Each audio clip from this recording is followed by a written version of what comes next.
Hello again, and thanks for taking the time to watch this video. In this video, we're doing something completely different to what I have been doing on the stream before. You might have seen videos of me just like talking through some of my games. You have me seen talking about my game plan, reviewing my game plan, but also talking about a specific game. I did 2 deck techs yet, but today, again, I want to do something very different. And here's a little story on why and what we're going to do. So I think, well, I'm an average player to some extent. I think I'm a decent player right now in terms of Flesh and Blood. But I've only always been successful playing other people's decks. I can take a deck and then adjust it to my needs, like exchanging a couple of cards and that way making it my version. But I'm really bad at creating decks from scratch. I sometimes have deck ideas on what could work well, but I'm not good at like really putting this into an actual deck. And I know that there are lots of people out there struggling with this and who primarily play decks that other people have come up with, right? I mean, if we look into the deck lists of like some of the recent callings and battle hardens, etc., there is like a huge overlap of cards in most decks from certain heroes, right? And so, yeah, it seems that most people are taking existing decks and then just, adjusting it slightly. And so, I mean, we're very, very early in deck building for Kayo Underhanded Cheat. And there are still some decks floating around, like some different versions, right? And luckily, there are other people who are way better at building decks than I am. And those are probably way better players than I am, right? Because the best players, as you see in this quote, don't just play well, they build well. And we want to take a look at these builds. We want to understand what different versions of KO Underhanded Cheat are currently out there and what might be the perfect version for you to play right now, or at least for you to take as a basis and then adjust it to your needs. And so I've taken the liberty to look into 3 decks, and I've reached out to the owners, the builders of these decks before, in order to understand, is it actually okay for me to talk about their deck lists, their work in this video? And luckily, all 3 of them agreed that it's okay. So let's take a quick look at like the different decks we're looking at. We'll go into the cards in a moment. So the first deck I would like to take a look at is the deck that Ethan so ManSant, built. I think he originally built this for calling Shizuoka, then iterated it for calling Hamburg, and ultimately like the version that is available right now has been used for the event in Houston. And to say a few things about this deck, I think first of all, it's at least for me, the version that feels the most mid-rangey from the 3 decks we're going to look at. So it really feels as I need to block with 2-3 cards, I need to attack with 2 cards, and this typical play pattern. Yes, there are some options of go again in there to kill gravy, to extend turns, to play with a full hand, but ideally in like a typical turn cycle, I want to block with at least 2 cards and then attack with the same amount of cards. It also, if you compare these lists, plays the highest amount of D-reacts, which is 9 D-reacts. So we play all of Fate Foreseen, all of Sink Below, all of Shelter. And the other 2 versions play, I think like one plays 6, the other plays 3. So there is like a pretty decent amount. And as I think typical for most of the lists that Ethan builds, it has a lot of wizard hate. I think for Verdance, that comes into some effect, as we will see, but I think it's very tough to actually lose a game against Kano if Kano does not pop off within the first like 2 or 3 turns. So we'll take a look at that list, and I need to admit, that is the list that I have played the most from these 3 lists so far. Then the second list is from Clément and Ben, also known as Pouzee. I hope I pronounced that correctly. And he came in second with his team at the Team Battle Hardened in Paris, and also has a lot of other success. He also won a Pro Quest with this list. And also important to say, with the list that Ethan built, also people won their Pro Quest with. But let's take a look at the list from Clément. And this list differs to the others because it features the might package. So Cruel Ambition, what, like you can see the artwork here in the background, and also Battered, Beaten, and Broken. So overall, a little bit more disruption in total, even though it does not play Pummel, right? This is the only list of RKO that I've played so far that does not play Pummel. Sometimes I would wish it has Pummel in there, but yeah, in the version that Clément shared, there is no Pummel in there. But this interaction of Cruel Ambition with Battered, Beaten, and Broken, and there are obviously some other cards that we'll look at that are interacting more with multiple auras or the mites in particular. That is a very unique playstyle. I actually took that list to a pro quest here locally in Flensburg.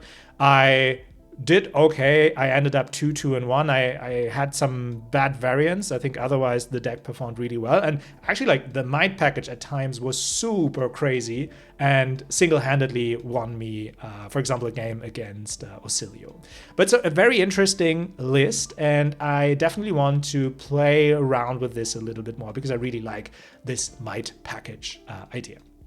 And then the third list, and maybe most of you are already aware of this list, is from Ben Dodd, or on Discord he's known as Time Skippers. And if we compare his list to the other two ones, it definitely has the least amount of block overall. It features a lot more 2-blocks than the other lists. At the same time, it also has a lot more go again, right? There are more options from looking for a scrap, for example. There are other go again options like give and take. So it is probably the best suited for Gravy right now, I would say, from the amount of go again that we have in here. And also, it's just a very interesting list. It has a yellow sigil. It has some cool one-offs like the yellow sigil or blue looking for a scrap. And it's a very interesting list that can do a lot. Ben also played this at the recent calling in Sydney, yeah, and did very well there. And obviously he didn't build this alone, but Sam Dando also built this with him. And Sam Dando actually did a video on the MinMax channel about an iteration of this list, but Ben was so kind to send like the updated post-calling Sydney version to me, so we'll take a look at that in a moment. Yeah, so that's the comparison of the list. If we go from left to right, I would say left, so number 1 is the most defensive, the most mid-rangey list, while number 3, so the deck from Ben and Sam, is probably the most aggressive one. And yeah, that plays out in some very interesting card choices. So yeah, let's take a look at some of their card choices. And I will definitely also talk about like the staples in there, but more like, okay, these are the staples because you have probably played your list with these cards as well. But I primarily will focus on the differences of these lists. So what are the tech cards that are in there? How do some of these cards actually like play out in a typical game of Flesh and Blood with Kayo Underhanded Cheat? Cool, so let's dive into the card choices. Okay, so here we go. Let's start with the list from Ethan first. Equipment, very, very typical what we have up here. We have Apex, we have Tunic, Claw, Scabskin, Scowling, staples, right? We don't need to talk about these in more detail. But let's scroll down to the other equipment choices first. And again, I think we have two very standard things, Null Rune Gloves as well as Skullhorn. I think all lists are currently playing this.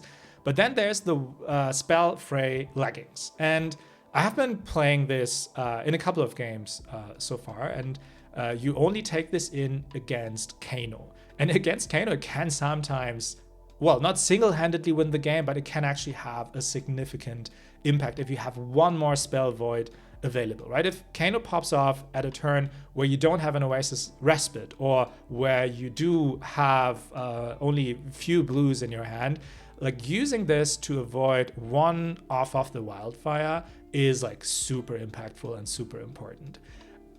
Well, I guess we all hope, not all, but many people hope that Kano is going to LL very soon. And then obviously this is a card that is not needed anymore in the deck. But for now, it feels really good if you end up playing into Kano. But I think it's also viable to just pretend like Kano does not exist.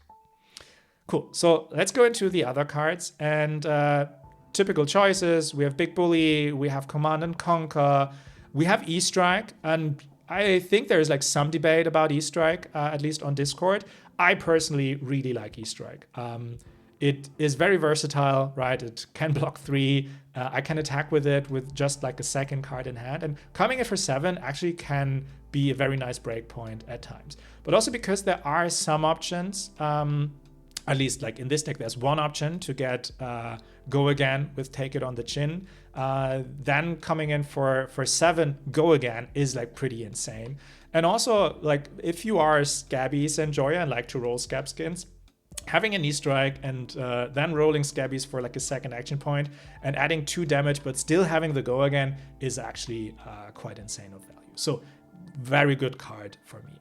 Fate Foreseen is a card that not many have in the lists right now, right? I think like the average list of RKO right now has around like 5 to 60 reacts in the list.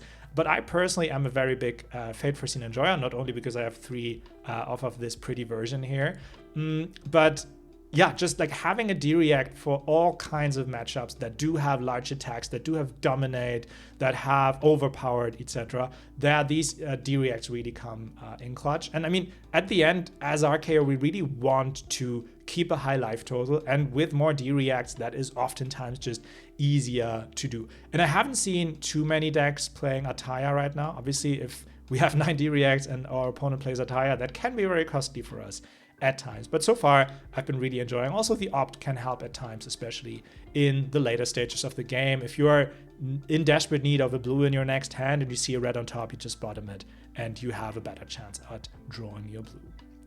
From a Mocking Blow perspective, I mean, red and blue is pretty stable, I would say. But there are some decks that do not play the yellow Mocking Blow. And for a while, I was also thinking that it's not needed and 6 Mocking Blows are enough, but I actually came to enjoy the yellow Mocking Blows quite a bit. You obviously have to play a little bit more carefully in order to have the life lead that you want and that you need in order for them to be really useful. But at the end, they are also a yellow pitch and they are a 3 block, so it's again kind of versatile. So I'm liking these, but I can also understand people who say like, hey, I want different cards. Rather than the yellow Mocking Blows. In this list, there's only 1 pummel. Sometimes I wish there were 2, so that is definitely the number I'm going to experiment with next. Is 1 enough? Do I want 2? It's such a powerful card, right? I mean, most decks expect RKO now to play pummel, so it's not of like a surprising effect. But I had so many games where I was just waiting to draw my pummel and then it didn't come. And obviously with 2 copies, that would come in way more easily. I don't think we need to talk about Shelter and Sink Below, pretty stable, as well as Show of Strength. That's also a very strong card. We have Sigil of Solace, we have Swing Big. Take It on the Chin is in here as a one-off. There are other lists, as we can see in a moment, that play 2 or 3 copies of this. I like it as a one-off. I also like it as a 2-off. I'm unsure about 3.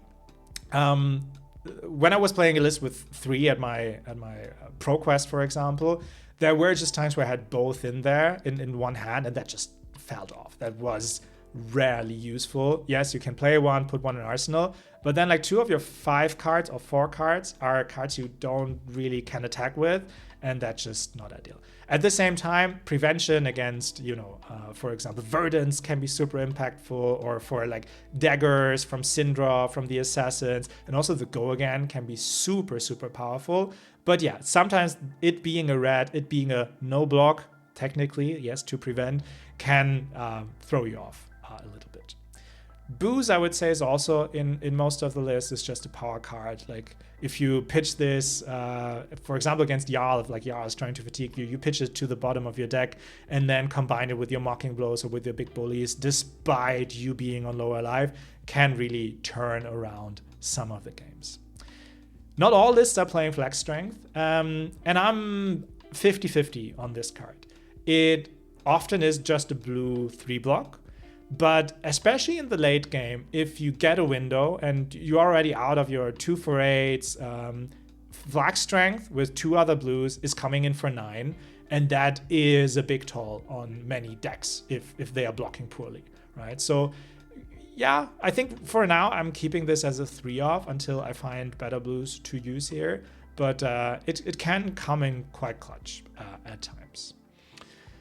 Then Nimblism Nimby is pretty straightforward. Offensive Behavior is in here as a 2-off and then 1 in the sideboard. Again, primarily I would say a blue block 3.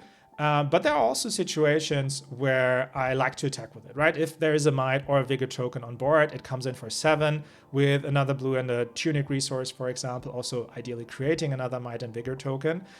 So this is oftentimes I see my opponents blocking quite harshly for me to not get the extra value out of it. Outside Interference, Overcrowded, Steal Victory, very clear.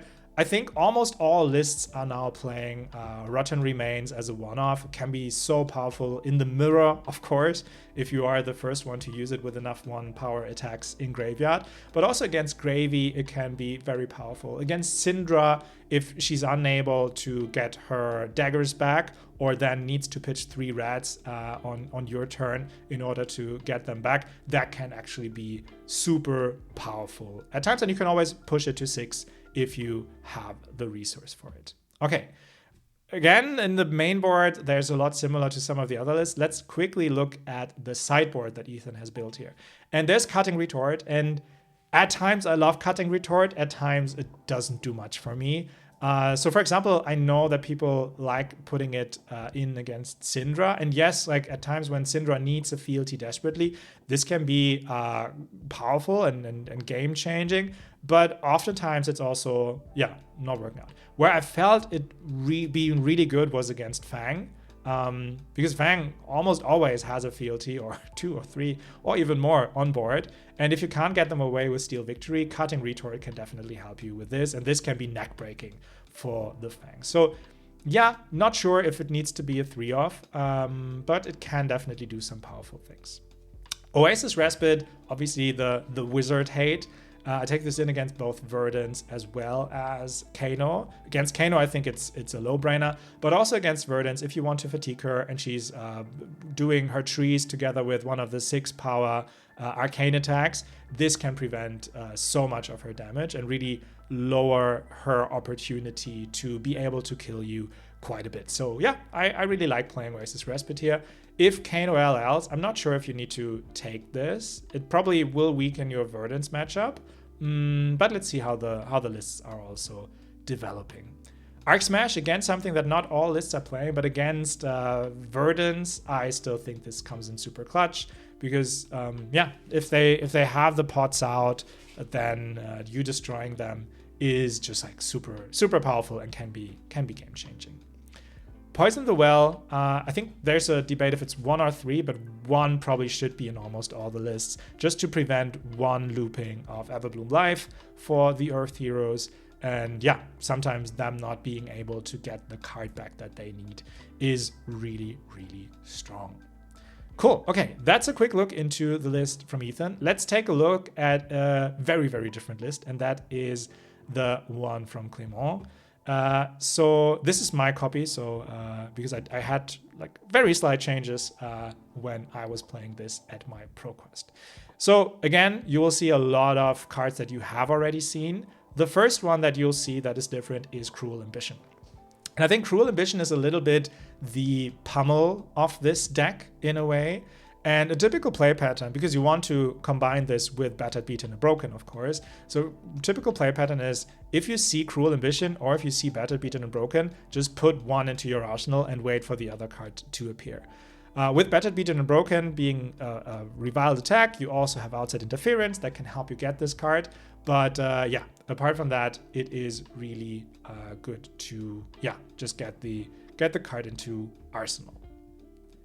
And then obviously the way it works, you play it, you create 3 Might tokens, and then they are available as auras for this turn, and then they pop next turn, so you can even power your Command and Conquer up to 9, or some of your other attacks.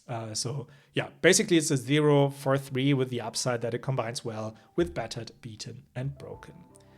So you notice that there are no yellow Mocking Blows in Clément's list, so that's, yeah. When I played the list, it felt right, it felt good, but it also feels good to play the yellow Mockingbirds. I think it's just a sick card with a sick artwork. Cool, then let's get into Battered, Beaten, and Broken. And this card says, when this attacks a hero, intimidate them, right? So they have one less card to defend. And then if you control 3 or more auras, this gets +3. And when this hits a hero, destroy an intimidated card they own.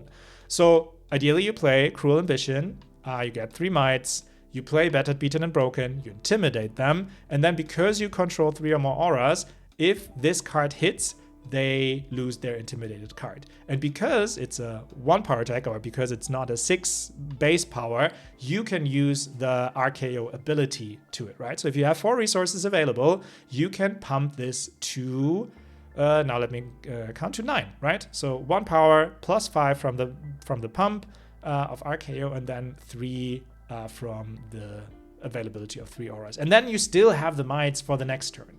And again, this at times has been super game changing in my games, but there were also times where I was just waiting for the second card to appear, and then ultimately it created a lot of negative value for me because I was holding on to it for too long. So yeah, it's still a funny card. I like to play with it. Then another inclusion, and that's only in here because of the Might package, is Escalate Violence, because this reads, when this attacks, if you control a Might token, create 3 more. So this not only combines well with Cruel Ambition, because if you have 3 Might tokens and then play Escalate Violence, you create 3 more, so you end up with 6 Might tokens, and that's obviously also a very, very strong rate here. And it's also blue. It has 3 powers, so you can pump it. It says 3 blocks, so it helps us quite a lot. But when I played the deck, I rarely played this out. Only if I knew, okay, I don't have a Battered, Beaten, and Broken anymore, or I just need to push the damage right now, and I need like more power for my next turn as well, then this can come in quite good. Same goes for Goon Beatdown. Goon Beatdown is also in because of the auras, and it reads, if you control 3 or more auras, this gets +3, and when this hits a hero, the crowd boos you. So again, you would play a Cruel Ambition, you have 3 auras, then this gets +3, and so you can again pump it to 9, and when this hits, you get booed, so you get a Vigor. So this is kind of a nice interaction, but again, blue 3 block, so that is actually like all it does in most of the games. Then we see a lot of cards that you have seen before. One notable addition here is Trot Along. And that would be very interesting for me to hear what you think about Trot Along. Like, is this something that you enjoy playing? I mean, at times it feels like a little bit too much effort to get Go Again, right? It's a full card that you need to play in order for your claw or any of your attacks to get Go Again. But because this is a blue 3 block, you end up pitching this at first anyway. Or, of course, like if it opens up any good line for you, you can also play it like right away. But having this in the late game has actually been quite game defining for me. And especially against Gravy, I really liked this in the end game when they were certain that there's like no more Go Again or I need to roll Scabbies. This has really helped me to clear the board quite a bit, or to just like throw more disruption at them. What's also like kind of interesting what can happen at times. So for example, you play Trot Along and you have the Cruel Ambition, and then you play Battered, Beaten, and Broken, and for example have an Outside Interference or another Battered, Beaten, and Broken. You can actually come within, come and attack with it like 2 times. You probably won't have the resources in order to pump it, but it's a nice little interaction at times.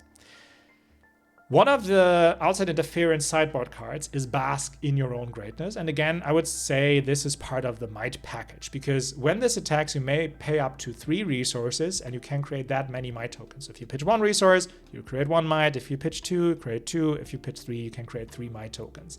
And this can come in quite handy, right? So if you, for example, have a Battered, Beaten, and Broken in your hand already and an Outside Interference, and have some option to get Go Again from the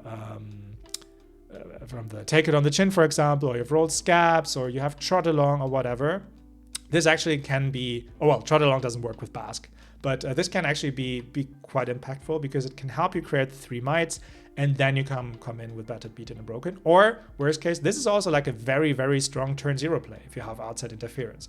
You get this, you attack with it, you pitch this 3 resources, and then your next turn starts with 3 more damage. That's also very, very strong here. Another card that is in this list, and I kind of like this card, is Strongest Survive.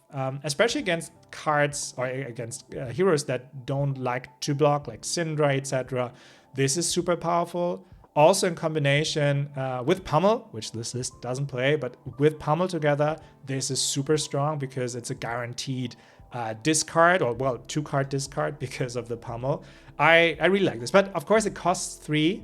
And so, yeah, at times it's a little bit too costly depending on what you have. But if you have like a blue, this is obviously amazing, or a Tunic or Vigor plus a yellow, with this you can easily play this. But I'm seeing more and more lists dropping this, so not super sure about this. But yeah, in my play, this has definitely been a good card. You see that there are 3 Take It on the Chins in this list. And overall, there are 4 targets for outside interference. And that's probably like one of the big questions that I would have. Is that actually needed? Shouldn't you cut one of these to be in the main deck? So maybe put Big Bully in the main deck, or the second Battered, Beaten, and Broken. I can understand why they are in here, but it feels like a waste of 1 card in a way, because you can only get 3 out. At the same time, it's a toolbox, right? So you can choose whatever you need. But yeah, would like to know your perspective on this. Like, do you play 3 in your sideboard, or do you actually play more to have more of this toolbox perspective to it? All right, that's the list from Pouzee. And let's take a look at the 3rd list, and that is the list from Ben Dodd and Sam Dando. So as said, this is already the list that Ben sent to me after his calling, right? So there are a few changes in here already. Cool. A lot of cards we have seen before. The first one that we haven't seen is Give and Take.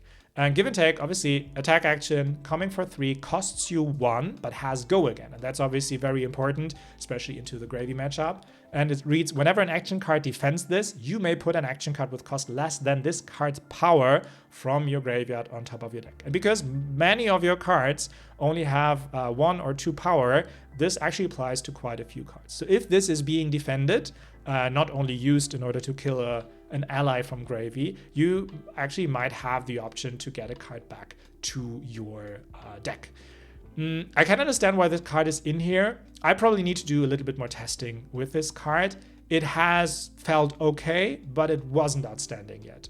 Usually opponents do not block this, so the text has very little impact. It costing 1 is a little bit of a toll for me, but having a 3 Go Again attack for the allies is really powerful.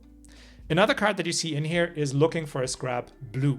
Again, a Go Again extender. We have loads of 1 power cards in graveyard anyway, so that should never be a problem. And the interesting thing about this, I mean, you can do that with the other Looking for a Scrap as well. Pump it to base 6, but on the red one, it's only +2. Here it's +4.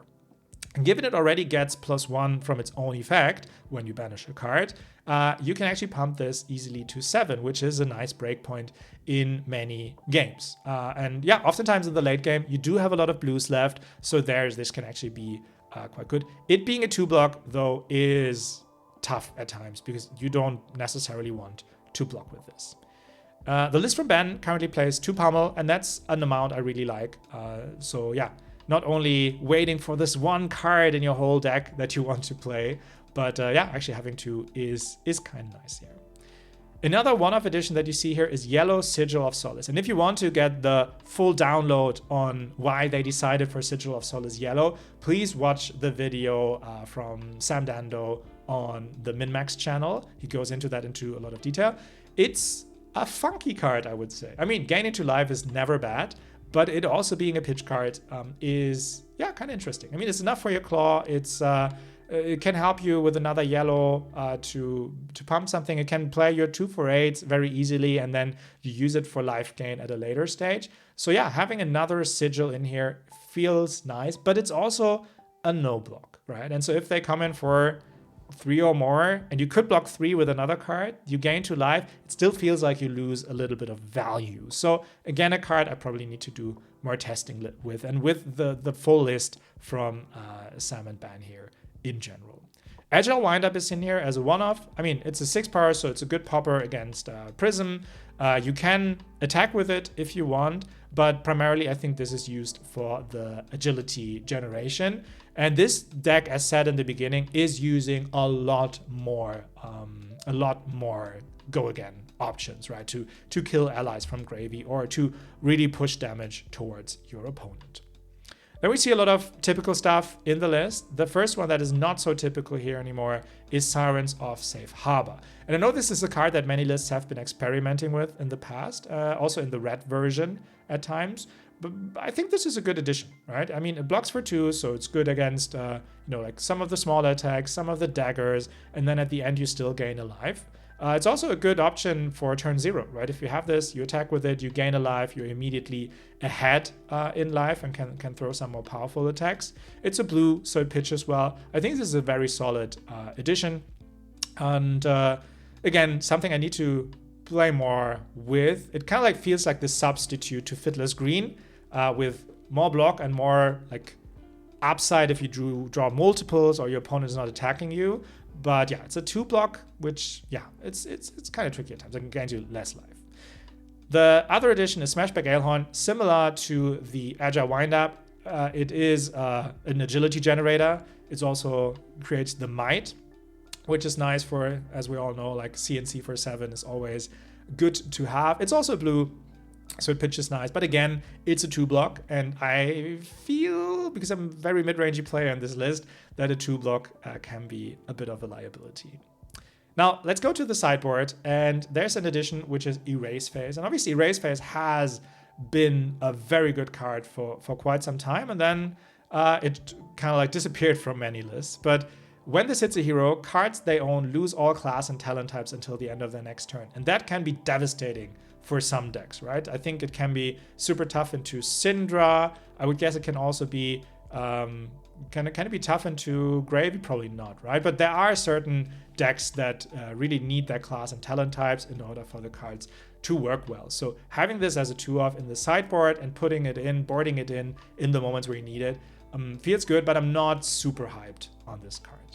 One of the tech cards that Sam and Ben have added here is Outed from Hunted. It's a 3 go again, and you obviously put this in against Gravy, right? It doesn't block. That's a huge downside for me, to be honest. But yeah, it helps you clear some of the allies. And if you put this into Arsenal and don't block with it, but wait for like allies to come out, this allows you to like clear the ally and then with the rest of your hand, ideally go face. Tear Down the Idols is, I would guess, in here primarily because of the 7 power, it being a 3 block. I think the revert hero text comes in rarely, right? Because the revert heroes are not like super high in the meta right now. But it can be a nice popper against Prism, for example. But also turn 0 or like when you only have like a blue left and you don't have like a strong attack, this is the 7 power attack, which is nice. It deals a lot of damage and your opponent needs to react to it. One of the cards that Ben said he added post the calling is Authority of Ataya. And I have not played with this card at all in RKO, so I can't really tell if this is a good choice or not. But I mean, the Earth Heroes, they do play so many D-Reacts, and I think we have an okay-ish matchup into Verdance right now, but it feels tough against Florian. And maybe this is the card we need in order for Florian to pay his taxes and actually give us the opening in order to win. Not sure against what other decks this would come in right now, but maybe you have an idea where you would play Authority of Ataya into. In the other list, we had the red Bask in Your Own Greatness. Sam and Ben are playing the blue one. I think it's the same, right? It can be a very, very strong turn 0 play, but at the same time, if you need a blue, you can just get it and pitch it into whatever you want to do. Cool. We see 3 Poison the Well, so a lot of Verdance and Florian hate, I would say. But I mean, sometimes it can also come in clutch into an opponent who plays Sigil, right? Like Osilio, for example, and instead of gaining 3, he's losing 3 as very strong. Crown of Providence, I think, is primarily in here for Gravy, so that you can kind of like negate the first Conqueror of the High Seas that they're sending your way. I'm not sure if they take this into any of the other matchups, but I mean, certainly there are other decks who play a lot of Arsenal Disruption. So yeah, could be a good addition for some of the other decks as well. And then lastly, there is Savage Sash. And this comes in for the faster matchups, right? So like Syndra, for example, I think also against Ocilio, not 100% sure about that. But first of all, it blocks more than Tunic, right? It's a 2 block and then technically another 1 block if you want to use it that way. But also if you don't have the resources and you need to go aggressive into your opponent, this allows you to reduce the cost of your attacks by a little bit. Again, not something I have tested too much yet, so would love to get your opinions on it. I kind of understand where this is coming from, but again, I'm more of a mid-rangey player in this deck list, and there I feel I can also get a lot of value out of my Tunic over the longer term. Cool. So that was it. That was what I wanted to discuss. So kind of like go through the different lists, call out a couple of cards that are kind of notable in these deck lists. Please let me know if this was interesting for you to hear like about the different deck lists. Probably if you're a newer player on RKO, this might help you a little bit. What is your preferred tech card? I would love to know that. And yeah, let me know in the comments. If you have not yet subscribed to the channel, it would mean the world to me if you would do that. So thanks again for taking the time and see you in the next one. Bye-bye.